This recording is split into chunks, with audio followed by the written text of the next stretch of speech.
8, 9, 10 নৱেম্বৰ 2025 তাৰিখত অনুষ্ঠিত হ'ব লগা বাল্য ভৱন যোৰহাটৰ মহাৰজত জয়ন্তী সন্দৰ্ভত এক সংবাদমেলৰ আয়োজন কৰে। মানে কো এডুকেশ্যন স্কুল কম আছিল, কিন্তু বাল্য ভৱন মাজে কো এডুকেশ্যনেল স্কুল। আৰু বাইদেউহঁতে আমাক শিকাইছিল যে আমি ক'ব লাগে প্ৰত্যেকজন ওপৰৰ ক্লাছৰ ছাত্ৰ আমাৰ ককাইদেউ আৰু বাইদেউ। ককাইদেউ শব্দটো আমি ইউজ কৰিছিলোঁ, অসমীয়া শব্দ। বৰবাইদেউই হওক, সুধীৰ বৰুৱাই হওক বা আমাৰ ৰাজখোৱা ছাৰেই হওক, তেওঁলোকে নতুন যুগৰ লগত মিলা ল'ৰা ছোৱালী বিচাৰিছিল যে আমাৰ ভৱিষ্যত। কিন্তু একে সময়তে তেওঁলোকে কি বিচাৰিছিল, আমাৰ পৰম্পৰা ৰৈ যাওক, আমি পশ্চিমীয়া শিক্ষা নলওঁ, আমি সেয়ে নকৰে। তাইতো আমাক কেতিয়াও দিয়া নাছিল। ল'বলৈ কিয় টাই মাৰিব লাগে? আমাৰ জলবায়ুত ইংলিছ স্কুলত টাই মাৰে, কিন্তু ইয়াত আমাক টাই দিয়ে। এইবিলাক মানে ব্যতিক্ৰমী চিন্তা। মই কেইটামান আপোনালোকক উদাহৰণ দিছোঁ। সেইকাৰণে এলুমিনাইজেশ্যন শিক্ষক শিক্ষয়িত্ৰী, ইভেন ৰিটায়াৰ হৈ যোৱা শিক্ষক শিক্ষয়িত্ৰীসকলেও আহিছে, বিভিন্ন কামত সহযোগ কৰিছে। আৰু তাৰে কিছুমানৰ এনেকুৱা সৌভাগ্য হৈছে যে 25 বছৰীয়া জয়ন্তীও পালে, 50 বছৰীয়া পালে, এতিয়া 75 বছৰৰ পইচা পাইছে। দুজনমানে কৈছে আমি 100 বছৰো পাম। আমি বোলো মই নাপাওঁগৈ এইবোৰ। গতিকে 8 এই কাৰ্যসূচী দিলে। আপোনালোকে এখন কাৰ্যসূচী এখন দিছে নেকি? এইখনতে 8, 9, 10 তিনিদিনীয়া কাৰ্যসূচীৰ ডিটেইলছ আছে। 8 তাৰিখে আমাৰ পতাকা উত্তোলন হ'ব। মই আপোনালোকক যথেষ্ট ব্যস্ততাপূৰ্ণ আপোনালোকৰ প্ৰফেশ্যনেল জীৱনটো আমি জানো, তেনেকুৱা ব্যস্ততাপূৰ্ণ আপোনালোকৰ।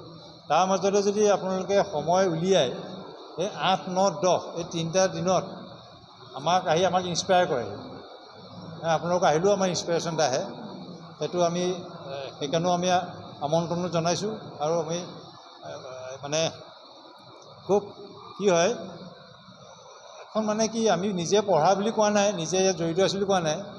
এই থটটো বৰ ইউনিক থট এটা, বাল্য ভৱন আৰম্ভ হোৱা। এতিয়া আমাৰ ষ্টুডেণ্টটো ন' ডাউট চব স্কুলৰে ষ্টুডেণ্ট খুব ভাল ভাল বহুত জেগাত আছে।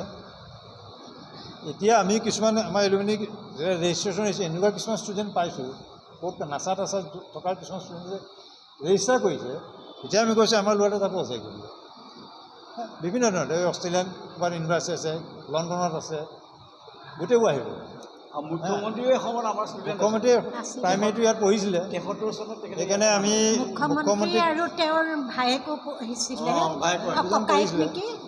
ইভেন সমুদ্ৰ ভট্টাচাৰ্যও সমুজ্জ্বল দুজন ককায়েক বায়েক দুজনে ইয়াৰ পৰাই মেট্ৰিক পাছ কৰিছে। বায়েকেও খুব সম্ভৱ মেট্ৰিকটো একেলগে আছিলে। সমুদ্ৰ ভট্টাচাৰ্য আমাতকৈ 2 ক্লাছ তলত আছিলে। সি 6 মান্থতে গুচি গৈছে ইয়াৰ পৰা। তেখেতো আহিম বুলি কৈছে, আহিম বুলি। আমি মুখ্যমন্ত্ৰীকো নিমন্ত্ৰণ জনাইছিলোঁ, আমাৰ শিক্ষামন্ত্ৰীকো জনাইছোঁ। আগত 2-3 বাৰ লগ পাওঁতে অহাটো নিশ্চিত কৰিছে, কিন্তু এই লাষ্ট 1 মাহত যিটো পৰিৱেশ হৈছে, আমি 1 মাহত তেখেতসকলক লগ কৰিব পৰা নাই। তথাপি কৈছে যে কাৰোবাৰ যোগেদি খবৰ কৰিলে যে মই যাম। তেখেত তেনেকৈ কয়তো। এতিয়ালৈকে কোনদিনাখন আহিব যদি আমি 10 তাৰিখে ৰাখিছোঁ। তেখেতৰ পৰা আগতে কৈ থৈ আছিলে খাটাং আহিমেই, কিন্তু এতিয়া কৈছোঁ দেখিছে আপোনালোকে কেনে কি হয়। গতিকে আহিলে আমি খুব সন্তোষ।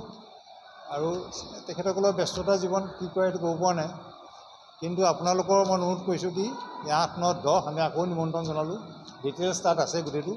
সেইকেইটাতো আপোনালোকৰ যেতিয়াই যি সময় সুবিধা হয়, আপোনালোকক ইয়াত আপোনালোকৰ ৰিয়াকশ্যন কৰিবৰ কাৰণে আমাৰ পৰা আছেই। ললিতবা কৈছে আপোনালোকে এইটো মানে তেখেতেও যথেষ্ট বিজি হৈ থাকে। হ'লেও আপোনাৰ নিজৰ ফেটাৰ্নিটিৰ লগত আপোনাৰ সংযোগটো বেছি ভাল। গতিকে মই আশা কৰিছোঁ আপোনালোকে সেইকেইদিনত আমাৰ মাজত আহি উপস্থিত থাকিব, আমাক ইনস্পায়াৰ কৰিব। কিবা ভুল ত্ৰুটি কিবা দেখে আঙুলিয়াই দিব যে এইটো কিবা এটা আপোনালোকে কৰিব পাৰে। কাৰণ বহুত হয়তো আমাৰ চকুত নপৰিবও পাৰে। আপোনালোকৰ চকুকেইটা খুব তীক্ষ্ণ হৈ থাকে ৰিপৰ্টাৰ।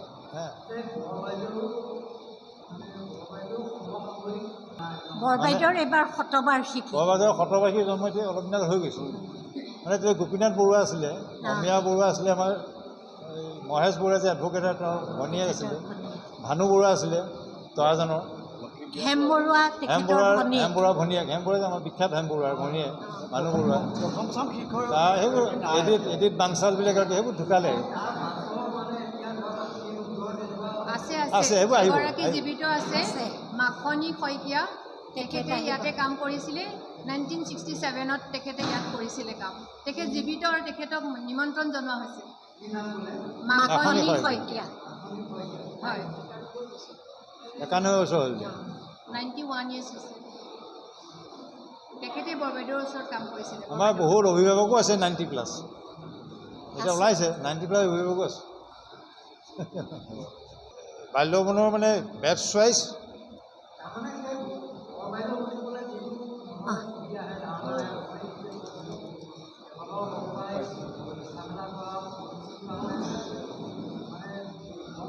হয়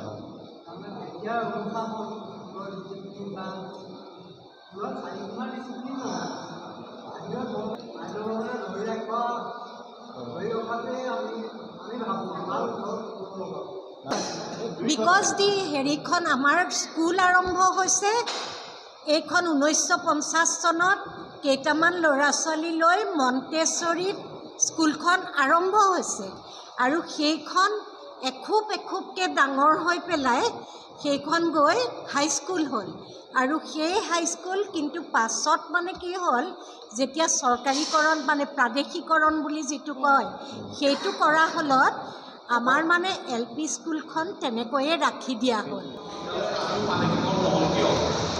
সেইটো তাৰ লগত কিছুমান মানে কি বহুত কথা জড়িত হৈ আছিল সেই সময়ত তাৰমানে প্ৰাইমেৰীটো তেতিয়া দিব খোজা নাছিলে আছিলে নহয়নে বাৰু আমি এই দিব খোজা নাছিলোঁ সেইটো কাৰণে হয়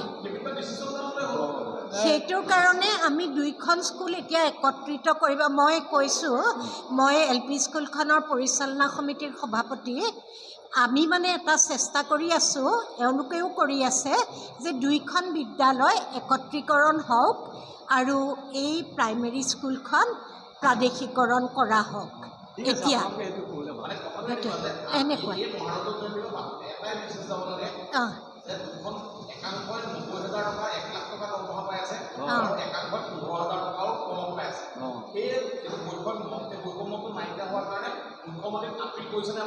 কৰিছোঁ আমি মানে এই প্ৰথম মুখ্যমন্ত্ৰী হোৱাৰ পাছত আমাৰ বিদ্যালয়লৈ এবাৰ আহিছিল তেতিয়াই আমি এখন তেওঁক মানে দৰখাস্ত দিছিলোঁ কিন্তু আৰু এতিয়াও নতুন শিক্ষানীতিৰ অধীনত এটা কথা আছে যে একেবাৰে তলৰ পৰা ওপৰলৈকে স্কুলবিলাক একেটা হেৰিতে থাকিব গতিকে সেইবিলাক কথাও উল্লেখ কৰি আমি সুন্দৰকৈ তেখেতলৈ এখন দিছিলোঁ কিন্তু এতিয়ালৈকে আমি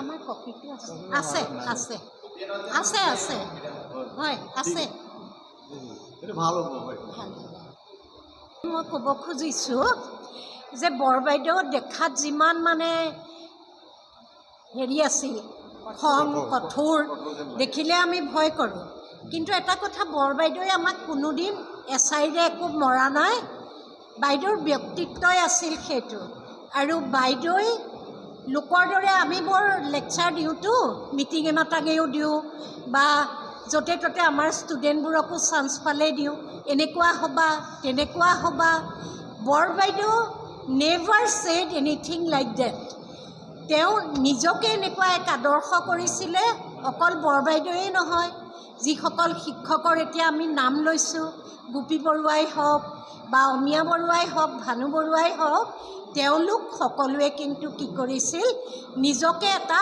আদৰ্শ জীৱন যাপন কৰিছিল তেওঁলোকৰ ব্যক্তিত্বটোক আমি অনুসৰণ কৰিছিলোঁ মই এইখিনিতে এটা কথা ক'ব খুজিছোঁ আমাৰ বিদ্যালয়ত সদায় সকলো শিক্ষয়িত্ৰীয়ে মেখেলা চাদৰ পিন্ধে কোনেও আজিলৈকে শাৰী পিন্ধা নাই আৰু কেতিয়াও পিন্ধা নাই আৰু এতিয়ালৈকে পিন্ধা নাই আৰু বৰবাইদেউৰ যিদিনা মৃত্যু হৈছে সেইদিনা মই যোৰহাট অভিযান্ত্ৰিক মহাবিদ্যালয়ত পাঠদান কৰিবলৈ গৈছোঁ আৰু মই এখন শাৰী পিন্ধি গৈছিলোঁ আৰু যেতিয়া মই খবৰটো পাইছোঁ বৰবাইদেউ তেতিয়া বাহিৰত কিন্তু মোৰ এনেকুৱা লাগিছে মই যদি শাৰীখন পিন্ধি এতিয়া বৰবাইদেউৰ তাইলৈ যাওঁ, বৰবাইদেউৰ ব্যক্তিত্বক মই অৱমাননা কৰা হ'ব নেকি? মানে বৰবাইদেউহঁতৰ ব্যক্তিত্ব আছিল তেনেকুৱা ধৰণৰ। আৰু আমাৰ বিদ্যালয়খন আপোনালোকৰ যদি দেৰি হোৱা নাই, মই 3টা উল্লেখযোগ্য কথা ক'ব খুজিছোঁ, মানে ব্যতিক্ৰমটো কোনখিনিত আছিলে। আমাৰ মণ্টেছৰী পদ্ধতিৰে স্কুলখন আৰম্ভ হৈছিল। আমি ইমানকণ চকী টেবুল, তাকো সেই টেবুলবিলাক আছিল কেনেকুৱা, মই আপোনালোকক ক'বলৈ পাই আচলতে ভাল পাইছোঁ। আমাৰ অলপ আৱেগ জড়িত হৈ আছে এইবিলাকত। 4চকীয়া টেবুল, ত্ৰিভুজাকৃতিৰ টেবুল, হেক্সাগনৰ টেবুল, সৰভুজৰ টাইপৰ টেবুল চকীবোৰ তেনেকুৱা আছিল। প্ৰতিটো ল'ৰাৰ কাৰণে এখন টেবুল চকী, বেঞ্চত নহয়, মাটিত নহয়। 1 নম্বৰ সেইটো। 2 নম্বৰ, তেওঁলোকে সেই সময়তে ভাবিছিল যে আমি যুগ যেনেকৈ সলনি হৈছে তেনেকৈ আমি সেই যুগৰ লগত মিলিব লাগিব। সেয়ে তেওঁলোকে আমাক ইমান এটা মানে সপ্ৰতিভ ইউনিফৰ্ম দিছিল। সুধীৰ বৰুৱাৰ পৰিবাৰ, তেখেতে বহুত ভাবি চিন্তি আমাৰ কাৰণে এটা ইউনিফৰ্ম দিছিল। Navy blue skirt, white blouse, কিন্তু সাধাৰণ নহয়, স্কাৰ্টটো এনেকৈ ওপৰত থকা। ইট ৱাজ ভেৰি ইউনিক, একেবাৰে মানে অনন্য এটা ইউনিফৰ্ম। তাৰ লগত হালধীয়া চুৱেটাৰ। দেৱেশ্বৰী বৰুৱা বাইদেউ, ইয়াৰ এইখন আমাৰ যিখন শিক্ষক প্ৰশিক্ষণ কলেজ আছে চৰকাৰী, তাৰ তেখেত প্ৰিন্সিপাল আছিল, এখন শিক্ষাবিদ, সুধীৰ বৰুৱাৰ পৰিবাৰ। তেখেতে সেই মানে ইউনিফৰ্মটো চিলোৱাই অনাইছিল। আৰু দৰ্জীজনে কৈছিল যে আপোনাৰ ইমানবোৰ ল'ৰা ছোৱালীনে, ইমানবোৰ কাপোৰ লৈছে যে, এইবুলি কৈছিল। সেইটোৰ এটা 2 নম্বৰ।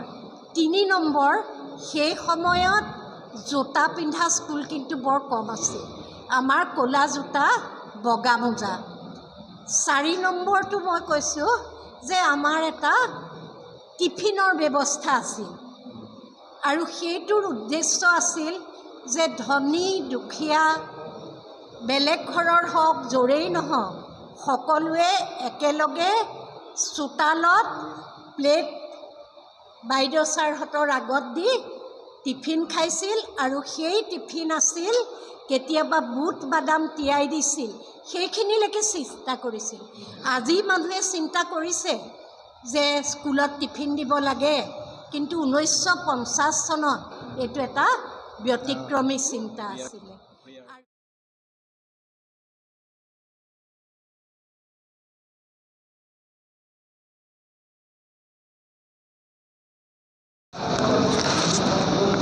ধৰক 8 তাৰিখ 8:30 বজাত যিটো বৰ্ণাঢ্য শোভাযাত্ৰা আমি আয়োজন কৰিছোঁ, সেইটো 8:30 ওলাব। এইপিনে ওলাই গৈ মহাত্মা গান্ধীৰ কি JP কলেজৰ আগেদি ঘূৰি আহি বৰুৱা চাৰিআলি আকৌ স্কুলত সমাপ্ত হ'বহি। 11 বজাত আমাৰ ভিগুপতি হাজৰিকা ছাৰ আছে, আৰ্টিষ্ট, তেখেতৰ হাতেৰে আমাৰ প্ৰদৰ্শনীখন উন্মোচন হ'ব, প্ৰদৰ্শনী দ্বাৰটো। 12 বজাত আমাৰ গ্ৰন্থ উন্মোচনীখন আছে, য'ত অলপ আগতে কৈ গ'ল এই যে স্মৃতি গ্ৰন্থ প্ৰজ্ঞাতীৰ্থখন উন্মোচন কৰিব আমাৰ অনুৰাধা শৰ্মা পূজাৰী বাইদেৱে। আৰু এখন আমাৰ এটা বেটছে এখন কিতাপ ওলাইছে, যিখন অসমত এতিয়া নাইকিয়া হৈ গ'ল। যে অসমৰ ভাৰতৰ পৃথিৱীৰ প্ৰথম যিটো চাহ কোম্পানী, আছাম কোম্পানীৰ history of Assam company 1839 to 1953, সেই কিতাপখন ৰিপ্ৰিণ্ট হৈছে। সেই কিতাপখন উন্মোচন কৰিব টকলাই এজন retired scientist doctor Pradip Baruah. তাৰপিছত হাতে লিখা কিছুমান আলোচনী আছে স্কুলত, ষ্টুডেণ্টে উলিয়াই, প্ৰত্যেক ক্লাছত উলিয়াই। সেই 6খন আলোচনী উন্মোচন হ'ব 6টা ক্লাছৰ। আমাৰ অঞ্জনা চলিহা বাইদেউ, JP কলেজৰ যিজন প্ৰাক্তন প্ৰিন্সিপাল। তাৰপিছত 4:30 বজাত বিভিন্ন খেল ধেমালি আছে। আৰু আমাৰ স্কুলৰ প্ৰেজেণ্ট ছাত্ৰ ছাত্ৰীসকলৰ এটা ফাংচন হ'ব। সেইটো সেই 9 তাৰিখে আমি ৰাতি 9টা বজাৰ ভিতৰত পৰাপক্ষত আমি চব ফাংচন শেষ কৰিবলৈ চেষ্টা কৰিছোঁ। 8 তাৰিখে উন্মোচকটো কওক ছাৰ। ক'লোঁ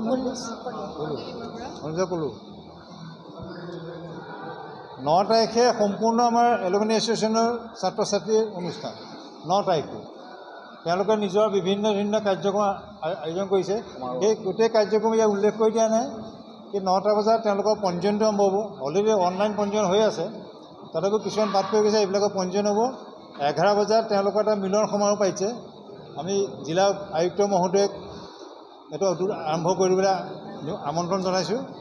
5 বজাত তেওঁলোকৰে নিজৰ ফাংচন এটা এলুমিনেশ্যনৰ ফাংচন। 9 তাৰিখটো সম্পূৰ্ণ প্ৰাক্তন ছাত্ৰ ছাত্ৰী প্ৰাক্তন ছাত্ৰীয়ে উদ্বোধন কৰিব অনুষ্ঠানটো। গাৰ্গী সিদ্ধান্ত আমাৰ এগৰাকী খুব শাস্ত্ৰীয় হেৰি আছিলে, আন্তঃৰাষ্ট্ৰীয় হেৰি গাৰ্গী সিদ্ধান্ত ৰজা মৈদামৰ আছিলোঁ অৰিজিনেল। আমাৰ জে বি কলেজৰ যদু সিদ্ধান্ত প্ৰফেচাৰ তেখেত ছোৱালী আছিল। 10 তাৰিখে আমাৰ যিহেতু 10 নৱেম্বৰ বিদ্যালয় আৰম্ভ হৈছিলে, এই বিদ্যালয়ৰ পতাকাখন 10 নৱেম্বৰত উন্মোচন হ'ব। সেইখন কৰিব আমাৰ উত্তোলন হ'ব আমাৰ এজন আগৰ জীৱিত, সেই সময়ত জীৱিত এজন টিচাৰ, মানে সেই সময়ত কি আৰু এইটো 70ৰ পিছত জইন কৰা, সেই সময়ত 68ত জইন কৰিছিলে সুবল শইকীয়া ছাৰ। তেখেতে হাতেৰে এখন উত্তোলন হ'ব। আৰু আমাৰ স্মৃতি তৰ্পণ অনুষ্ঠানটো সেই সময়তে আমাৰ এজন মানে 4th গ্ৰেড এগৰাকী কৰ্মচাৰী আছিলে, আমি চবেই বিশ্ব বুলি মাতিছিলোঁ, আচলতে নামটো বিশ্ব শইকীয়া পুৰা নাম। সেই তেখেতৰ হয়তো আমাৰ স্মৃতি তৰ্পণটো আৰম্ভ হ'ব। তাৰপিছত মুকলি সভা আছে। মুকলি সভাত মুখ্য বক্তা থাকিব লখিমপুৰ ইউনিভাৰ্চিটিৰ নৱনিৰ্বাচিত ভাইচ চেঞ্চেলৰ ডক্টৰ মুকুল বৰা, আমাৰ চাৰিগৰাকী ব্যক্তি যোৰহাটৰ, তেখেতে বক্তা থাকিব। তাত আমি অসমৰ মুখ্যমন্ত্ৰীক আমন্ত্ৰণ জনাইছোঁ, ৰমেশ পেগু ডাঙৰীয়াক আমন্ত্ৰণ জনাইছোঁ। তেওঁলোকে কেনেকৈ কি আহে এতিয়ালৈকে এতিয়া স্পষ্ট নিৰ্দেশনা আহিম বুলি কৈছিলে, নাম চাম দিয়া হৈছে। তাৰপিছত 5টা বজাত আমাৰ প্ৰভাত মহন্ত ছাৰ আছে, সাংস্কৃতিক খুব প্ৰভাত মহন্ত মানে বৰগীতৰ আছে, বৰগীতৰ বিষয়ত তেখেতে আমাৰ অভিভাৱক আমাৰ স্কুলৰ এখন ফাংচন 5টা বজাত সেই ফাংচনখন তেখেতৰ হাতে শুভ আৰম্ভ হ'ব। তাত বিভিন্ন কাৰ্যক্ৰম থাকিব আৰু আমাৰ তৰালি সমাজ বাইদেউৰ এটা গীতৰ অনুষ্ঠান থাকিব। আৰু 8 তাৰিখে যিহেতু আমাৰ সেইটো ইয়াত আমি বিশেষ নাম উল্লেখ কৰি দিয়া নাই, 8 তাৰিখে আমাৰ প্ৰেজেন্স ছাত্ৰ ছাত্ৰীৰ যিটো কাৰ্যক্ৰম থাকিব, তাত প্ৰিয়ংকা ভঁৰালীও বাল্যমনৰ ষ্টুডেণ্ট, প্ৰিয়ংকা ভঁৰালী 8 তাৰিখে প্ৰিয়ংকা ভঁৰালীও এইটো আমাৰ প্ৰেজেন্ট ছাত্ৰ ছাত্ৰীৰ যিটো অনুষ্ঠান থাকিব, তাত প্ৰিয়ংকা ভঁৰালীও আহিব। তাৰমানে তেওঁ ষ্টুডেণ্ট হিচাপে এটা হেৰি কৰি যাব। সেইটো মানে প্ৰিয়ংকা ভঁৰালীৰ নাম দিয়া উল্লেখ কৰা নাই, কিন্তু কমন হেৰিটোত সোমাই আছে। আৰু তৰালি শৰ্মা 10 তাৰিখে তৰালি শৰ্মাৰে মেইন প্ৰগ্ৰেম থাকিব। বাকী থাকিব সেইদিনাখন 8 তাৰিখে চয়নিকা দত্ত আমাৰ প্ৰাক্তন ছাত্ৰী। গতিকে এইকেইটা আপোনালোকক দিয়া হৈছে, তাত ডিটেইলছটো পাবই, মই থুলমূলকৈ ক'লোঁ। আৰু আপোনাৰ এই গোটেইকেইটা অনুষ্ঠানতে আপোনালোকক পুনৰ ক'লোঁ, আপোনালোকৰ উপস্থিতি আমি কামনা কৰিছোঁ। নিজৰ সময় সুবিধা অনুযায়ী আপোনালোকে আহিব, তাৰে আমি সকলোৱে। আৰু আপোনালোকৰ আজিও আপোনালোক প্ৰাইমেৰী দিনত, বাকী ললিতাও আমাৰ লগত কমিটিত আছে। ললিতা আপোনালোকৰ ফেটাৰ্নিটিৰ মানুহ। আৰু 50 চনতে বাল্য ভৱন আৰম্ভ হ'ল, মানে এটা ডাঙৰ বাল্য ভৱনৰ ক্ৰেডিট এটা আছে। ই মানে ভাৰতবৰ্ষৰ ভিতৰত মাতৃভাষাৰ প্ৰথম মন্তেশ্বৰী বিদ্যালয়। এতিয়াতো বহুত হৈছে, কিন্তু 50 চনতে মাতৃভাষা ভাৰতবৰ্ষৰ ভিতৰতে মাতৃ কৰিছিলে, দেশৰ ভিতৰতে এটা প্ৰথম। এতিয়াতো বহুত হ'ব পাৰে, কিন্তু মন্তেশ্বৰী অসমীয়া মাধ্যমৰ প্ৰথম মাতৃভাষা আৰম্ভ কৰিছিলে দুগৰাকী মানে খুব ভিজন থকা দুগৰাকী ব্যক্তি। এগৰাকী আছিলে সুৰেশ চন্দ্ৰ ৰাজখোৱা, তেতিয়া ইয়াৰ বিদ্যালয়ৰ পৰিদৰ্শক আছিলে, পিছলৈ গুৱাহাটী ইউনিভাৰ্চিটিৰ ভাইচ চেঞ্চেলৰ হ'লগৈ। আৰু ইগৰাকী আছিলে আমাৰ যোৰহাটৰে সুধীৰ চন্দ্ৰ বৰুৱা, এজন খুব চাহ বিজ্ঞানী। এই দুজন ব্যক্তিয়ে তেওঁলোকৰ নিজৰ ল'ৰা ছোৱালী অসমীয়া মাধ্যমত পঢ়াবলৈ ভাল স্কুল নাছিলে কাৰণে এই বাল্য ভৱনত থপটো আনি পেলাই বাল্য ভৱন তেওঁলোকে প্ৰতিষ্ঠা কৰিলে। লগত মানে গুৰি কথা ধৰিলে আমি বৰবাদী বুলি কওঁ অকলা গোহাঁই, যিগৰাকী তেতিয়াই প্ৰাইভেট স্কুলত জইন কৰিছিলে। এইবোৰ ডাঙৰ কথা, এটা ত্যাগ এটা। লগত আৰু কেইবাজনো টিচাৰ আছে। গোপীনাথ বৰুৱা আমি নাম ল'ব লাগিব, অমীয়া বাইদেউ অমীয়া বৰুৱা আছে, ভানু বৰুৱা আছে, হেমন্তশ্ৰী দেৱী আছে, এনেকৈ 6-7জন এডিট পাংচাল, একদম প্ৰাইমেৰী স্কুলৰ ষ্টুডেণ্টৰ কাৰণে খুব মানে সাংঘাতিক দক্ষতা থকা টিচাৰ আছিলে। সেই টিচাৰসকলে হাততে বাল্যভৱনখনে মানে নিজৰ যাত্ৰাটো আৰম্ভ হ'ল বাল্যভৱনত। আৰু আমাৰ সৌভাগ্য কি, আমি এই তিনিওজন, ৰতী বাইদেউ, মই, ৰূপলেখা বাইদেউ, ইয়াৰে ষ্টুডেণ্ট। মই 76ত, আমাৰ এতিয়ালৈকে ইয়াৰ লগত যোগাযোগটো আছে। গতিকে এই বছৰ আমি যোৱা বছৰ 10 ডিচেম্বৰতে আমি আৰম্ভ কৰিছিলোঁ। 10 নৱেম্বৰতে বাল্য ভৱন প্ৰতিষ্ঠা হৈছিলে। সেইকাৰণে প্ৰত্যেক বছৰতে প্ৰতিষ্ঠা দিৱসটো পাতি থাকে। যোৱা বছৰ 2024 চনৰ 10 নৱেম্বৰত আমি প্ৰতিষ্ঠা এই 75 বছৰ জয়ন্তী আৰম্ভণি কৰিছিলোঁ। এবছৰীয়া যোৱা আৰম্ভণি, বিভিন্ন মাজত প্ৰায় 6-7টা বিভিন্ন প্ৰতিযোগিতা হৈ গ'ল। আৰু আমি প্ৰতিযোগিতাত এটা ক্ৰাইটেৰিয়া ৰাখিছিলোঁ, যিহেতু এখন অসমীয়া মিডিয়াম স্কুল, আমি যিমান প্ৰতিযোগিতা পাতিলোঁ, মানে এই গানৰ প্ৰতিযোগিতা, বিজ্ঞানৰ কৰ্মশালা, অংকৰ কৰ্মশালা, এনে 6-7টামান প্ৰতিযোগিতা বিভিন্ন হৈ গ'ল। আমি অসমীয়া মাধ্যমৰ চৰকাৰী বিদ্যালয়ৰ ল'ৰা ছোৱালীকে মাতিছোঁ, যিহেতু এইখন অসমীয়া মাধ্যম। আৰু এটা আমি খুব ভাল লাগিল কি, কিছুমান এনেকুৱা স্কুলৰ ল'ৰা ছোৱালী ইমান দক্ষতা থকা আমি গমেই পোৱা নাছিলোঁ। অসমীয়া মিডিয়াম যে যোৰহাট বিদ্যালয় ওলাইছে, গীতাৰ্থী, দেৱীচন্দ্ৰ বৰুৱা, তাতো যে ইমান দক্ষতা থকা, ইমান ইণ্টাৰেষ্ট থকা ল'ৰা ছোৱালী আছে। আমি সেইকাৰণে তেওঁলোকেও বহুত ভাল পায় যে আমাক কাহানি কোনোৱে নামাতে, আপোনালোকে হ'ল বোলো নহয়, আমি যেতিয়া অসমীয়া মিডিয়ামৰ বিদ্যালয়, আমি চৰকাৰী অসমীয়া মিডিয়াম বিদ্যালয়কহে নিমন্ত্ৰণ কৰিলোঁ। গতিকে এতিয়া একেবাৰে শেষ পৰ্যায়ে পালোঁহি। 8, 9, 10 এই 3দিনীয়া সামৰণিটো সাধাৰণতে বৃহৎ পৰিসৰত সামৰণিটো হয়। আমাৰ এলুমিনাই এছ'চিয়েশ্যনটো খুব ষ্ট্ৰং। এলুমিনাই এছ'চিয়েশ্যনটো মানে এনেকুৱা সক্ৰিয় হৈ ইয়াত সহযোগ আৰম্ভ কৰিলে যে আমি নিজেও ভবা নাছিলোঁ যে এলুমিনাই এছ'চিয়েশ্যনটোৱে এনেকুৱাকৈ কৰিব।